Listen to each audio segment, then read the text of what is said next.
ബാലൻ എന്ന് പറഞ്ഞ മൂവി കണ്ടിട്ടുണ്ടായിരുന്നു. പിന്നെ ഞാൻ പറയാം, എനിക്കിത് ഭയങ്കര ഓവർ റേറ്റഡ് ആയിട്ടാണ് എനിക്ക് തോന്നിയിട്ടുള്ളത് ഈ പടം എന്ന് പറയുന്നത്. ഹലോ, സോ ഇന്നത്തെ നമ്മളുടെ വീഡിയോ എന്ന് പറയുന്നത്, ഞങ്ങൾ ഇന്ന് ബാലൻ എന്ന് പറഞ്ഞ മൂവി കണ്ടിട്ടുണ്ടായിരുന്നു. അപ്പൊ അതിന്റെ ഒരു റിവ്യൂ ആണ്. സോ ഫസ്റ്റ് ഞാൻ എൻ്റെ ഒപ്പീനിയൻ പറയാം. എനിക്കിത് ഭയങ്കര ഓവർ റേറ്റഡ് ആയിട്ടാണ് എനിക്ക് തോന്നിയിട്ടുള്ളത് ഈ പടം എന്ന് പറയുന്നത്. കാരണം ഞാൻ ഇതിന്റെ ഒരു റീലൊക്കെ കണ്ടിട്ടുണ്ടായിരുന്നു, കുറെ പേര് കരയുന്നതും ഭയങ്കരമായിട്ട് കരയുന്നൊക്കെ റീല് കണ്ടിട്ടാണ് ഞാനിത് ഓക്കെ അടിപൊളി പടമായിരിക്കും എന്ന് പറഞ്ഞിട്ട് ഞാൻ കാണാൻ പോയിട്ടുണ്ടായിരുന്നു. പക്ഷെ എനിക്ക് എന്താണ് അവിടെ പോയിട്ട് കണ്ടപ്പോൾ തന്നെ ഞാനിപ്പോ ഓക്കെ ഇപ്പൊ വരും അതായത് ഒരു ലൈക്ക് ഒരു അടിപൊളി എലിമെന്റ് ഇപ്പൊ വരും എന്ന് പറഞ്ഞ് വെയിറ്റ് ചെയ്തിരിക്കുമ്പോഴേക്കും പടം തീർന്നുപോയി. അങ്ങനെ പിന്നെ എനിക്ക് ഫീൽ ചെയ്തിട്ടുള്ളത് ഇതേപോലെ തന്നെ ഒരു ആവറേജ് മൂവി എക്സ്പീരിയൻസ് എനിക്ക് തന്നിട്ടുണ്ടായിരുന്നത്. കാരണം ഞാനും ഇതേപോലെ തന്നെ റിവ്യൂസും ഇതൊക്കെ കണ്ടിട്ടുണ്ടായിരുന്നു. കുറെ ആൾക്കാർ കരഞ്ഞ് റിവ്യൂ ചെയ്യുന്നതും പിന്നെ കരഞ്ഞ് ഇറങ്ങുന്നു, കരയാതെ ഇറങ്ങാൻ പറ്റൂല എന്നൊക്കെ പറഞ്ഞിട്ടുള്ള അങ്ങനത്തെ അതൊക്കെ കണ്ടിട്ടാണോ എന്താണെന്നറിയില്ല. എനിക്ക് ആ ഒരു ലെവലിലൊന്നും മൂവി ലൈക്ക് ആയിട്ടില്ല. എനിക്കിതൊരു വൺ ടൈം വാച്ചബിൾ മൂവി ആയിട്ടാണ് തോന്നിയിട്ടുള്ളത്. അതായത് മോശം എന്ന് പറയുന്നില്ല, പക്ഷെ അതേ സമയത്ത് ഒരു ആവറേജ് എക്സ്പീരിയൻസ് ആയിരുന്നു. പിന്നെ ഇത് ടെക്നിക്കലി നല്ല അടിപൊളി പടമായിട്ട് തന്നെ തോന്നിയിട്ടുണ്ട്. ലൈക്ക് ഇതിന്റെ ഡയറക്ഷൻ ആണെങ്കിലും സിനിമാറ്റോഗ്രാഫി, ലൈറ്റിംഗ്, കളർ ഗ്രേഡിംഗ് ഒക്കെ നല്ല അടിപൊളിയായിരുന്നു. ബാക്ക്ഗ്രൗണ്ട് സ്കോർ ആണെങ്കിലും ഒക്കെ. പക്ഷേ എന്ന് പറയുന്നത് ഇതിന്റെ കഥയായിട്ടുള്ള ഇമോഷണൽ കണക്ഷൻ ഇല്ലായിരുന്നു. അപ്പൊ അതുകൊണ്ട് തന്നെ അതില്ലാതെ ആവുമ്പം നമുക്ക് എന്ന് പറയുന്നത് പടത്തിനോടുള്ള ഒരു ഫീല് പോകും, അറ്റാച്ച്മെന്റ് പോകും. അപ്പൊ എനിക്ക് ആ ഒരു സാധനമായിരുന്നു, കഥയിലുള്ള ഒരു ഹുക്ക് എനിക്ക് കിട്ടിയില്ല. പിന്നെ ടോബിനോന്റെ ക്യാരക്ടർ ആണെങ്കിലും കുഴപ്പമില്ലായിരുന്നു, നല്ല രീതിക്ക് കൊണ്ടുപോയിട്ടൊക്കെ ഉണ്ട്. പക്ഷെ എവിടേക്കോ പടത്തിന്റെ ആ ഒരു ഓവറോൾ സാധനത്തിന് മാച്ച് ആവാത്ത പോലെ ഫീൽ ചെയ്തു അല്ലേ. ഞങ്ങൾ പറയാൻ പോകുന്ന കാര്യങ്ങൾ പറഞ്ഞ സ്പോയിലറാണ്. അപ്പം പടം കാണാത്തവര് ഇവിടെ വെച്ച് സ്കിപ്പ് ചെയ്തോ. ഇതിലെനിക്ക് എൻഡിങ്ങില് എനിക്ക് തീരെ ഇഷ്ടപ്പെട്ടിട്ടുണ്ടായിരുന്നില്ല. ഇതിന്റെ എൻഡിങ് എന്ന് പറയുന്നത് കുറെ പേർക്ക് ഇമോഷണലി കണക്ട് ആയിട്ടുള്ള ഒരു സീനാണ്.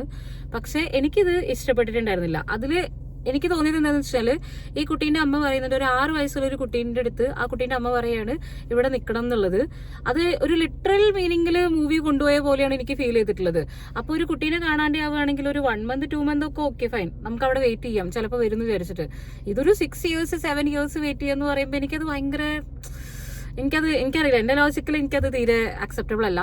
പിന്നെ അതേപോലെ തന്നെ എനിക്ക് തോന്നിയിട്ടുള്ളത്, ഈ ലാസ്റ്റ് സീനില് ഇവര് 7 yearsന് ശേഷം ഇവര് കണക്ട് ചെയ്യുന്നുണ്ടല്ലോ, അതായത് ഇവര് മീറ്റ് ചെയ്യുന്നുണ്ടല്ലോ. ആ മീറ്റ് ചെയ്യുന്ന സീനിൽ എനിക്ക് തോന്നിയത് എന്താണെന്ന് വെച്ചാല്, ആ ഒരു 7 yearsൽ ഇവര് മീറ്റ് ചെയ്യുന്ന സമയത്ത് ആ ഒരു ഡയലോഗ് പറയുന്നത് എന്താണെന്ന് വെച്ചാൽ ഒറ്റ ഡയലോഗ് പറയുന്നല്ലോ, അതായത് ഇനി എന്താ അടുത്ത കഥ.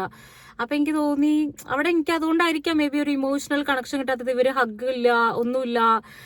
പക്ഷെ സുഷിൻ ശ്യാമിന്റെ മ്യൂസിക് ആ ഒരു സ്ഥലത്ത് പ്ലേസ് ചെയ്തത് അടിപൊളിയായിരുന്നു. അത് കാരണം മേ ബി ചിലവർക്ക് ഇമോഷണലി കണക്റ്റഡ് ആയിട്ടുണ്ടാവും. പക്ഷെ എനിക്ക് സീൻ പ്രകാരം എനിക്ക് അത്ര കണക്റ്റഡ് ആയിട്ടില്ല. അതാണ് എന്റെ ഒപ്പീനിയൻ എന്ന് പറയുന്നത്. എനിക്ക് ഇതേപോലെ തന്നെ ലാസ്റ്റിലെ ക്ലൈമാക്സ് എല്ലാവരും പറയുന്ന പോലെ അത്ര മാരകമായിട്ടൊന്നും ഫീൽ ചെയ്തില്ല. കാരണം ഇവര് അമ്മയല്ലായിരുന്നു അവിടെ ഉള്ളത്, വേറെ ആളായിരുന്നു ഉള്ളതൊന്നും ഒരു വാവ് ഫാക്ടർ ആയിട്ട് തോന്നിയില്ല.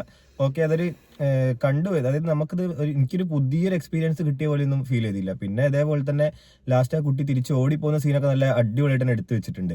പക്ഷെ അഗൈൻ കഥയായിട്ടുള്ള ഇമോഷണൽ കണക്ഷൻ ഇല്ലാത്തതുകൊണ്ട് അതിലൊന്നും എനിക്ക് വലിയൊരു വികാരം വന്നില്ല.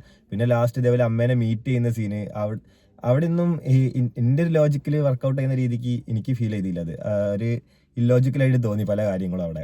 പിന്നെ ലാലിന്റെ മകൻ ചെയ്ത ക്യാരക്ടർ എനിക്ക് ഇതേപോലെ അത്യാവശ്യം ഇഷ്ടമായിട്ടുണ്ടായിരുന്നു. കാരണം നല്ല രീതിക്ക് തന്നെ അയാൾ ചെയ്തു വെച്ചിട്ടുണ്ട്. മൂപ്പര് ഇതിന്റെ മുന്നേ ചെയ്യുന്നതായിട്ട് അങ്ങനത്തെ ഒരു ക്യാരക്ടർ ഒന്നും എടുത്ത് ചെയ്തതായിട്ട് അങ്ങനെ കണ്ടിട്ടില്ല ഞാൻ കണ്ട പടങ്ങളിൽ. അപ്പൊ അതുകൊണ്ട് തന്നെ അത് നല്ല അടിപൊളിയായിട്ട് ചെയ്തിട്ടുണ്ട്. പക്ഷെ അതേപോലെ തന്നെ അയാളുടെ റിവെഞ്ച് ഒക്കെ ഒന്നും കൂടി ഒന്ന് എസ്റ്റാബ്ലിഷ് ചെയ്തെന്ന് തോന്നി. കാരണം തുടക്കം തന്നെ കാണിക്കുന്നുണ്ട് ഒരു നാർസിസിസ്റ്റിക് ക്യാരക്ടർ ഉള്ളത്. പക്ഷെ എന്നാലും അതൊന്നും കൂടെ അയാളുടെ സൈഡ് ഓഫ് സ്റ്റോറി കുറച്ചൊന്ന് കാണിച്ചിരുന്നെങ്കിൽ ഒന്നും കൂടെ സെറ്റായതിനെ തോന്നി. അപ്പൊ അതാണ് ഞങ്ങളുടെ അഭിപ്രായം. നിങ്ങളുടെ അഭിപ്രായം എന്താണെന്നുള്ളത് കമന്റ്സിൽ പറയുക. അപ്പം അടുത്ത വീഡിയോയിൽ കാണാം. Okay, by.